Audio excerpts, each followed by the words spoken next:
العالمين الصلاة والسلام على سيد الأنبياء والمرسلين محمد النبي الأمي وعلى آله وصحبه أجمعين. أما بعد، فعن عوف بن مالك قال قال رسول الله صلى الله عليه وسلم: كيف أنت يا عوف إذا افترقت هذه الأمة على 73 فرقة، واحدة في الجنة وسائرهم في النار؟ قلت: ومتى ذاك يا رسول الله؟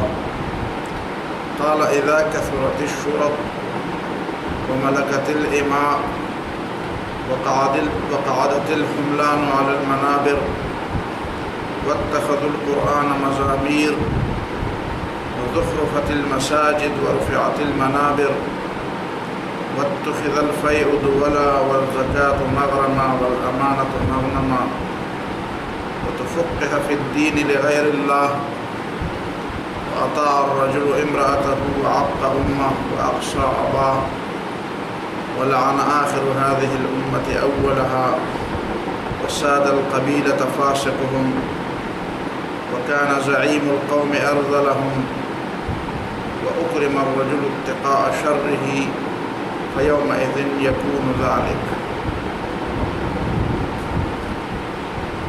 یہ ایک لمبی حدیث ہے جس میں نبی صلی اللہ علیہ وسلم نے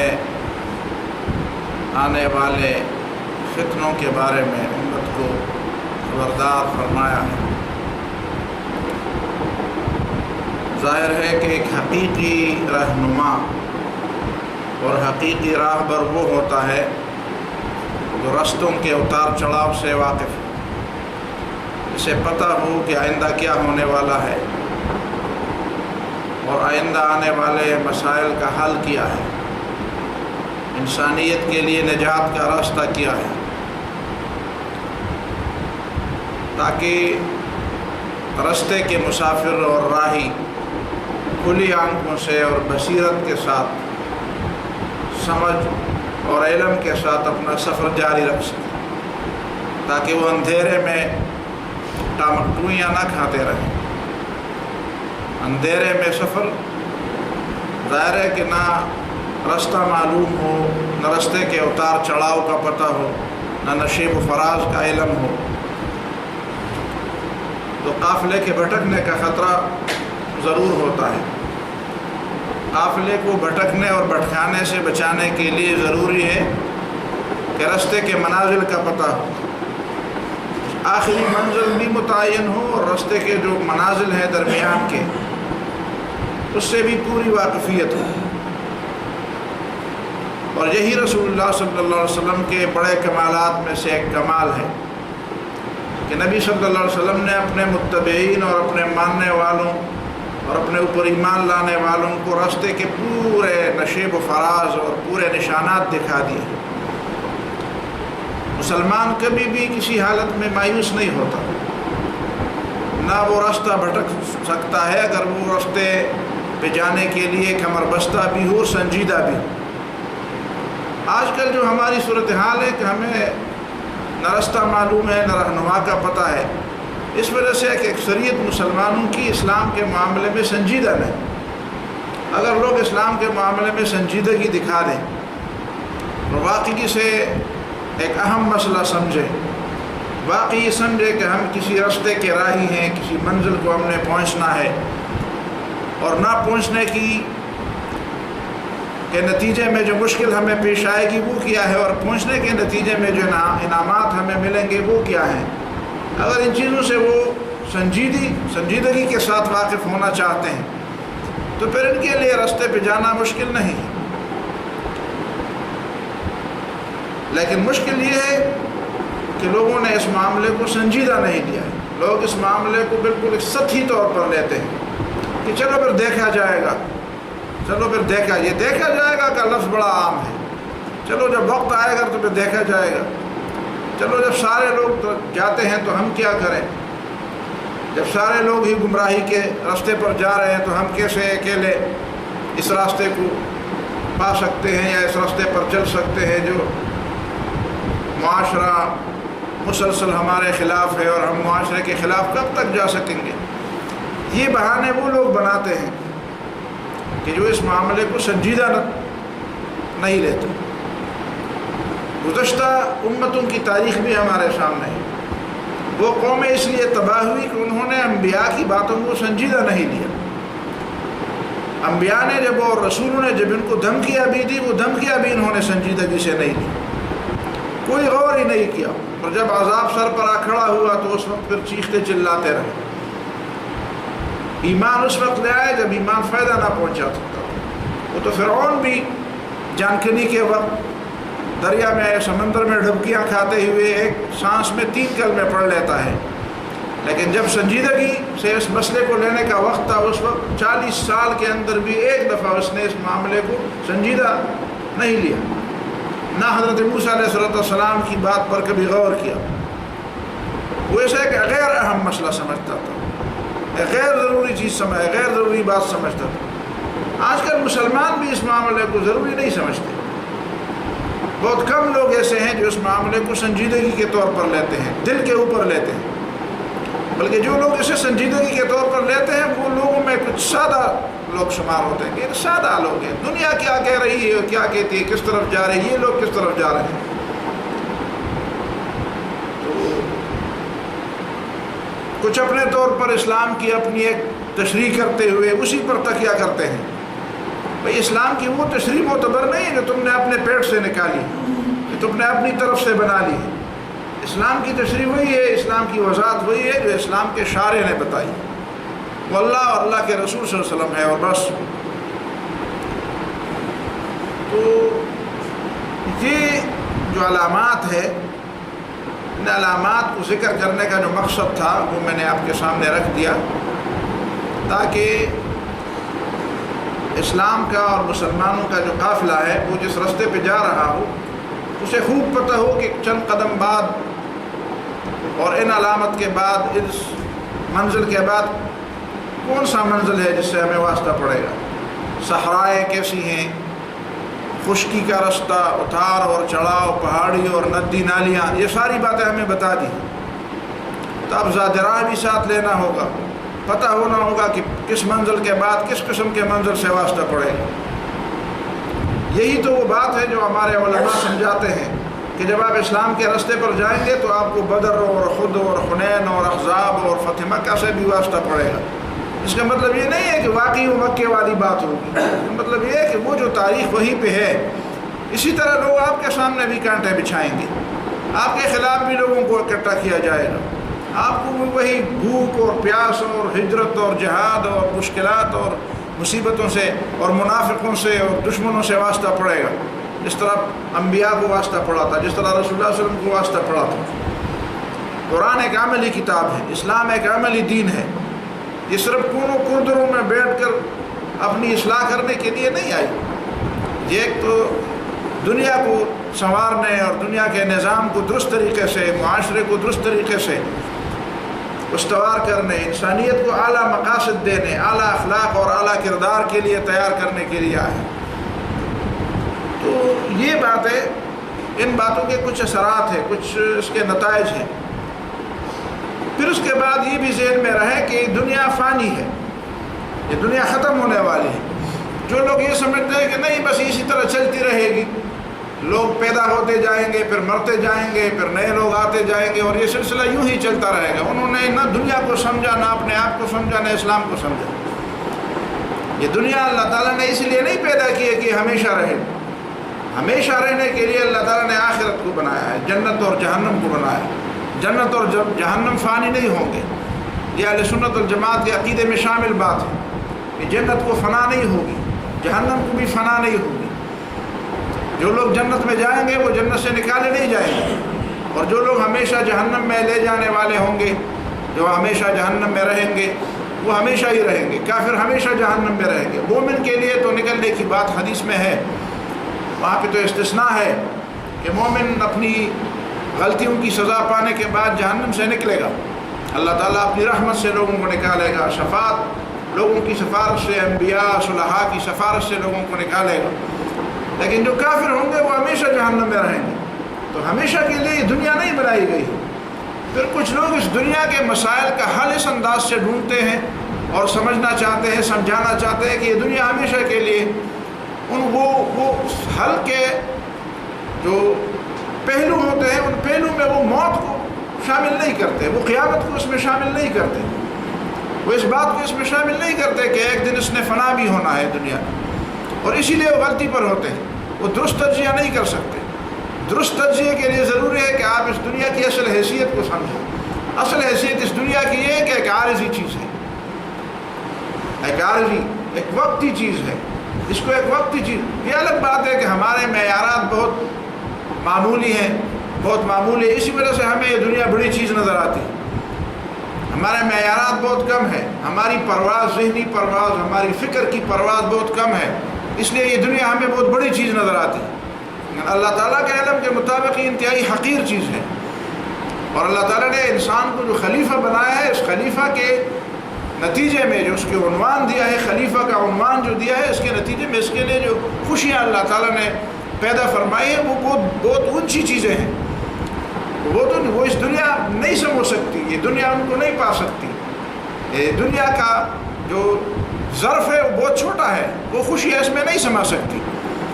تو یہ ہماری غلطی ہے کہ ہم اپنے فکر کے مطابق اس دنیا کو بہت بڑی چیز سمجھے ہوئے ہیں، یا ہم سمجھتے ہیں کہ یہ تو اس کا تو زبردست ایک نظام ہے، یہ زبردست نظام کیسے تلچھٹ ہو جائے گا، کیسے یہ پھٹ جائے گا، کیسے یہ خراب ہو جائے گا، برباد ہو جائے گا، کیسے یہ ڈھیلا پڑ جائے گا. یقیناً یہ ڈھیلا پڑ جائے گا، یقیناً یہ برباد ہونے کے لیے. لیکن قرآن نے پہلے سے بتایا کہ بظاہر تمہیں نظر آتا ہے یہ بہت مضبوط نظام ہے، لیکن یہ مضبوط نظام بھی فنا کے لیے ہے. قرآن نے فرمایا صنع اللہ الذی اتقن کل شیء، یہ اللہ نے بنائی ہے بڑی مضبوط بنیادوں پر، لیکن یہ مضبوط بنیادیں بھی ڈھانے کے لیے. وَتَرَى الْجِبَالَ تَحْسَبُهَا جَامِدَةً، تم اس پہاڑوں کو دیکھتے ہو کتنے بھاری اور کتنے بوجھ والے اور کتنے سخت قسم کے زمین کے اندر دھنسے ہوئے. تحسبها جامدہ، تم سمجھتے ہو کہ یہ بڑی مضبوط اور بڑی اپنی جگہ سے ہلنے والے نہیں ہیں، لیکن وَهِيَ تَمُرُّ مَرَّ السَّحَابِ، یہ قیامت کے دن بادلوں کی طرح اڑیں گے، یہ بے وزن ہو جائیں گے. تو یہ دنیا ہمیں اس طرح نظر آتی ہے، اور پھر ہم اس پہ غلطی کرتے ہیں کہ یہ واقعی بڑی مضبوط بنیادوں پر ہے، یہ تو نہ ختم ہونے والی ہے، اس کا سلسلہ تو چلتا رہے گا، اس کے عجائبات جو ہے نا یہ نکلتے جائیں گے، اور پھر ہمیں انسانیت کو بہت بڑا سفر کرنا پڑے گا. بہت دور کی بات، یہ لوگ سمجھتے ہیں بہت دور کی بات ہے. ابھی تو دنیا میں بڑی چیزیں ایسی ہیں جو ابھی تک ہمیں نہیں معلوم. اللہ تعالیٰ کے اس دنیا کے اندر جو راز ہے وہ ابھی تک ہمیں نہیں معلوم. تو یہ رازیں کھلیں گی، پھر اس کے بعد نہیں، یہ رازیں کھلنے ولنے کے لیے اللہ تعالیٰ نے نہیں پیدا فرمایا ہے. بس سب سے بڑا راز یہ ہے کہ جو کھل جائے کہ اللہ تعالیٰ اس کا خالق ہے، مالک ہے، اور یہ دنیا یہ فانی ہے، یہ عارضی ہے. اگر یہ راز انسان پہ نہ کھلے تو باقی رازیں کھل جائیں یا نہ کھل جائیں، اس سے کوئی فرق نہیں پڑتا. علم اصل میں وہ نہیں ہے جو آپ کو بہت زیادہ معلومات دنیا کے بارے میں، زمین کے بارے میں، سمندروں کے بارے میں، ہوا کے بارے میں، ستاروں کے بارے میں بہت زیادہ معلومات ہو جائیں. یہ پیش نظر نہیں ہے. یہ پیش نظر ہے کہ جو آپ کے علم میں آ جائے اس سے آپ یہ نتیجہ اخذ کر لیں کہ نہیں، یہ دنیا فانی ہے، یہ دنیا فانی. وَيَتَفَكَّرُونَ فِي خَلْقِ السَّمَاوَاتِ وَالْأَرْضِ رَبَّنَا مَا خَلَقْتَ هَذَا بَاطِلًا سُبْحَانَكَ فَقِنَا عَذَابَ النَّارِ. یہ نتیجہ اخذ کریں. آسمان و زمین کی تخلیق میں غور و فکر کرتے ہیں تو یہ نتیجہ نکالتے ہیں کہ ربنا ما خلقت هذا باطلا، یہ بے مقصد نہیں پیدا ہوا. سبحانک فقنا عذاب النار، اس کے نتیجے میں ایک اور عالم پیدا ہونے والا ہے، اور وہیں پہ پھر جنت اور جہنم کی باتیں ہیں، تو ہمیں جہنم سے بچا. تو جو لوگ اس انداز سے غور نہیں کرتے ان کے لیے مزید اس دنیا میں ان کو مزید مہلت دی جائے گی تاکہ اس کے رازوں کو معلوم کر دے، اور اللہ تعالیٰ کی تخلیق پر علم نہیں. اللہ تعالیٰ کی تخلیق پر کیسے تمہارا علم آ سکتا ہے؟ لا تدرکہ الابصار وہو یدرک الابصار، اللہ تعالیٰ کی قدرت وہ آپ اس کا ادراک نہیں کر سکتے. اللہ تعالیٰ کی ذات و صفات اور اس کی جو خدائی ہے اس کا پورا ادراک انسان کر نہیں سکتا. ولا یحیطون بشیء من علمہ الا بما شاء. کتنی مدت اور رہے گی یہ دنیا، اور کتنا آپ کو عمر میں اضافہ دیا جائے گا، سب دیا بھی جائے گا. لا یحیطون بشیء من علم، آپ اللہ تعالیٰ کی معلومات کا احاطہ نہیں کر سکیں گے. بس آپ کو اسی لیے یہ چیزیں غور کے لیے رکھی گئی ہیں کہ آپ اس سے اللہ تعالیٰ کی توحید کی بات سمجھیں.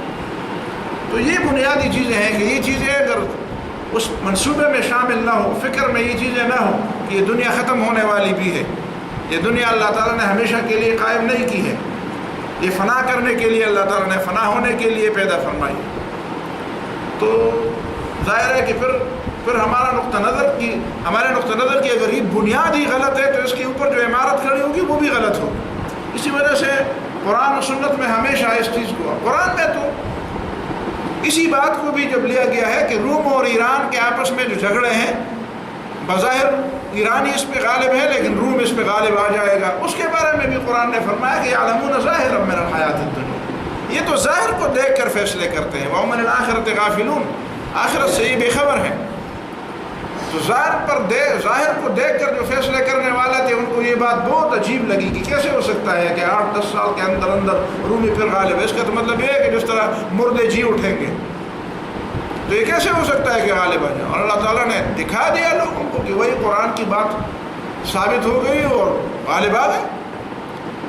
قرآن نے سمجھایا لوگوں کو کہ اس دنیا میں آپ کسی بات پہ تبصرہ کرتے ہیں، کسی بات کے بارے میں آپ رائے کا اظہار کرتے ہیں تو اس کے اس میں شامل کر دیں کہ یہ سرسری تبصرہ ہے تمہاری طرف سے، وہ جو حقیقت ہے وہ آپ کے ذہن سے مستور ہے، جو حقیقت ہے وہ آپ کے ذہن سے چھپی ہوئی ہے، اور آپ اگر حقیقت کے قریب ہونا چاہتے ہیں تو اس بات میں اس کو شامل کر دیں کہ یہ دنیا اللہ تعالیٰ کی تخلیق ہے، یہ اس طرح نہیں پیدا ہوئی، یہ اللہ تعالیٰ نے کسی مقصد کے لیے پیدا ہوئی، اس کا مدبر، اس کا منتظم، اس کو چلانے والا، اس کے ایک ایک جز کو سمجھنے والا، اس کے ایک ایک جز کو درست طریقے سے چلانے والا وہ اللہ رب العالمین ہے، وہ حی قیوم القیوم ہے۔ یہ قیوم لفظ کا ترجمہ یہ عام لوگ پیش نظر نہیں رکھتے، اس بات کو تو پیش نظر رکھتے ہیں کہ اللہ تعالیٰ خالق ہے، مالک ہے، رازق، اس بات کو پیش نظر نہیں رکھتے کہ اس دنیا کا نظام بھی وہی چلا رہا ہے اور اسی کے منصوبے کے مطابق چل رہا ہے انسان۔ یہ جو آزادی اللہ تعالیٰ نے انسانوں کو دی ہے، اللہ تعالیٰ سے کوئی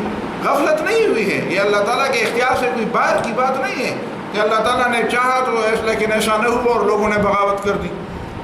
اللہ تعالیٰ کی پسند تو یہی ہے کہ نہ کرے بغاوت، لیکن اللہ تعالیٰ نے اختیار دیا ہے، اور اگر اللہ چاہے تو اس طرح نہ کر سکتے تھے، لیکن اللہ تعالیٰ نے آزادی دی ہے۔ یہ اللہ تعالیٰ کے علم سے باہر نہیں ہے، یہ اللہ تعالیٰ پر غالب نہیں آ گئے ہیں کہ اللہ تعالیٰ نے ایک چاہا اور انہوں نے دوسرا چاہا اور انہوں نے نعوذ باللہ اللہ تعالیٰ کو مغلوب کر دیا، ایسی بات نہیں ہے۔ یہ جو بھی کرتے ہیں اللہ تعالیٰ کے علم کے اندر ہے، اللہ تعالیٰ ان سے غافل نہیں ہے۔ تو یہ ساری باتیں، یہ 3-4 باتیں جو میں نے آپ کے سامنے، یہ اصل باتیں تھیں جو میں نے تازہ کر دی، تازہ ہونی چاہیے بار بار۔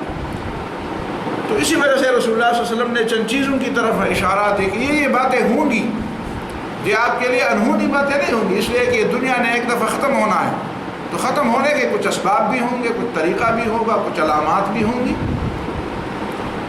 ان باتوں کی طرف اشارہ کر کے رسول اللہ صلی اللہ علیہ وسلم نے فرمایا کیف انت یا عوف، تمہاری اس وقت کیا صورت ہوگی، کیا حالت ہوگی، اذا افترقت هذه الامة على 73 فرقہ، جب یہ امت محمدیہ، امت مسلمہ 73 فرقوں میں تقسیم ہو جائے گی،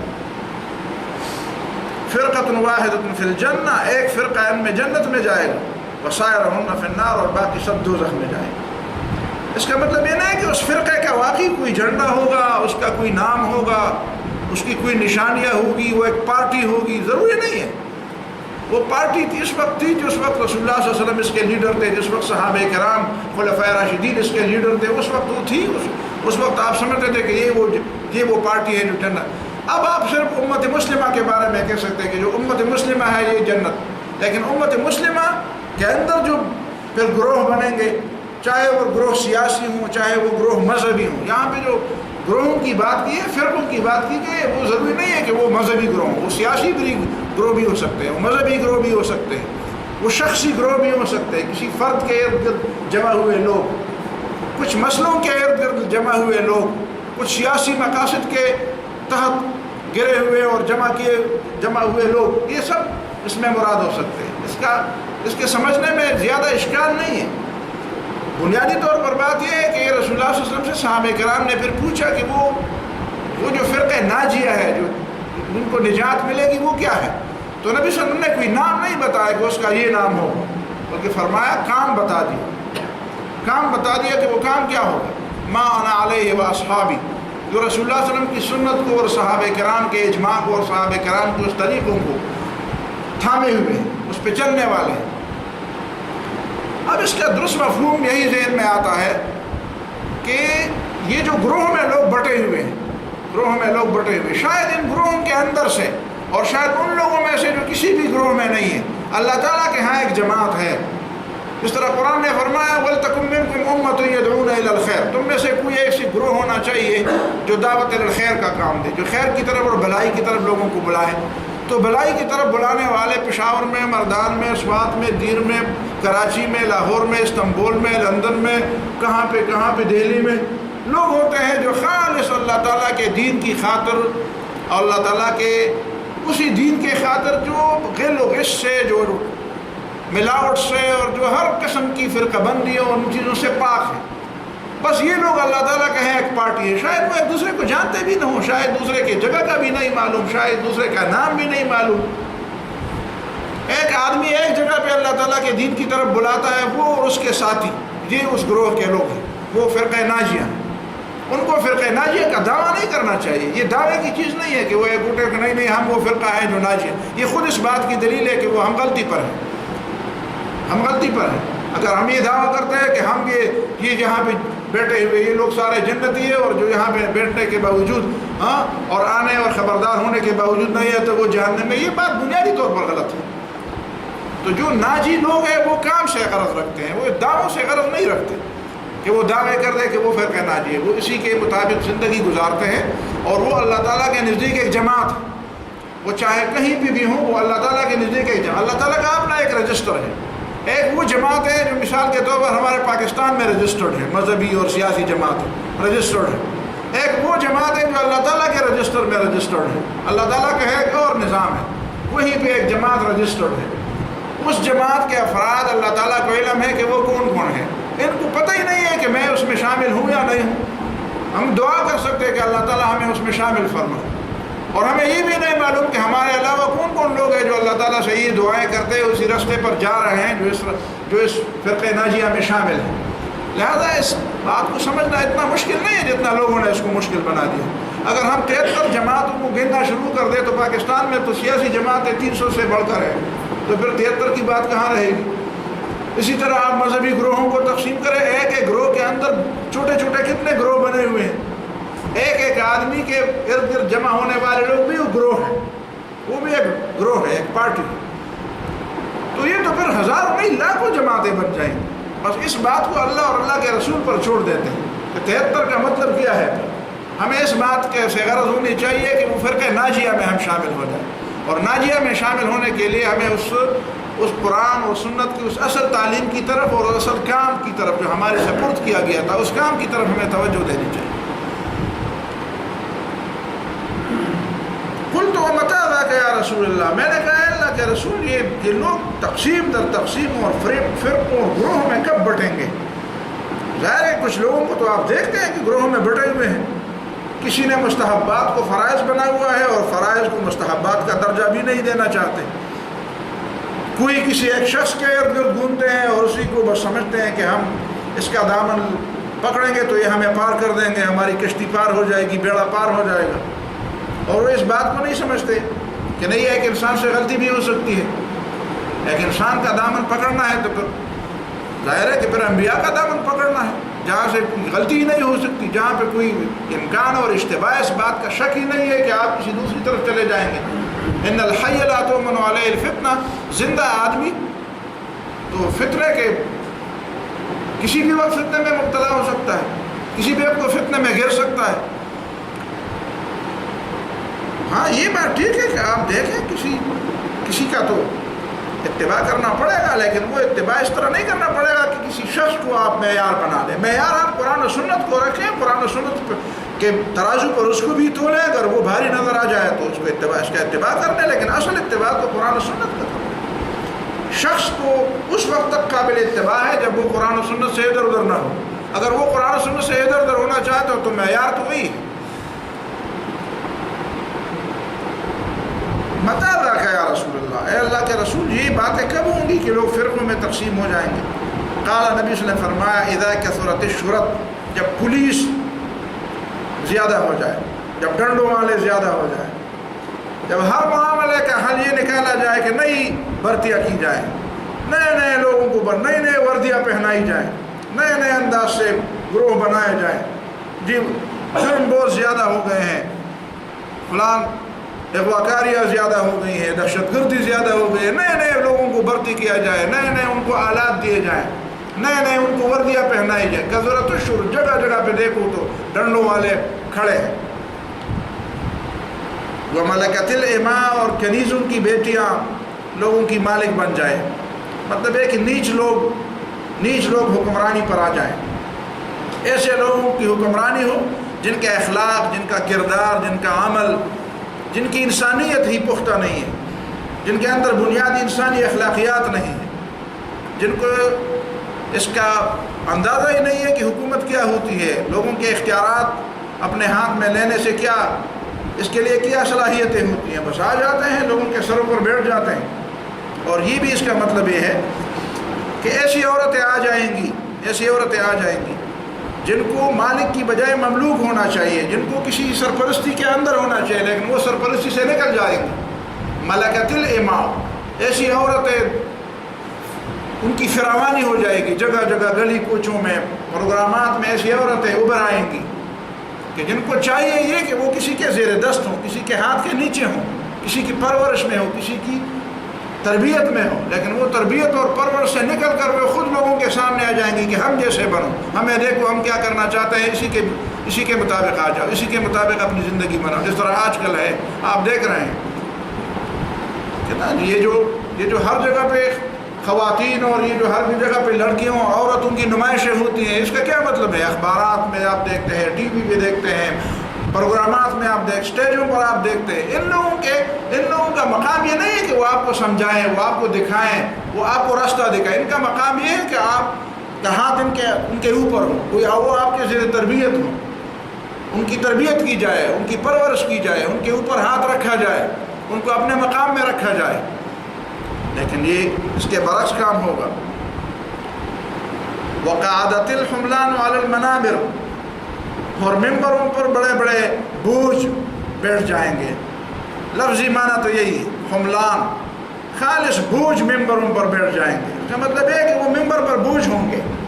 ممبر کا مطلب ہے وہ جگہ جہاں سے قوم کی رہنمائی ہوتی ہے، تو قوم کی رہنمائی والے ممبر اور کرسی پر وہ لوگ بیٹھتے ہیں جو اس کرسی پر بوجھ ہوتے ہیں، جو اس کرسی کا حق ادا نہیں کر سکتے، جو ممبر کا حق یہ ہے کہ لوگوں کی رہنمائی کی جائے، وہ ممبر پر صرف بوجھ ہوتے ہیں۔ جس طرح ممبر خالی ہے تو خالی ہے، ورنہ ایک بہت بڑی چیز اس پہ بٹھا دی جائے تو سوائے اس کے کہ اس کے اوپر ایک بوجھ آ گیا، اس کا کوئی فائدہ نہیں ہوگا، یعنی وہیں سے رہنمائی نہیں ملے گی لوگوں کو۔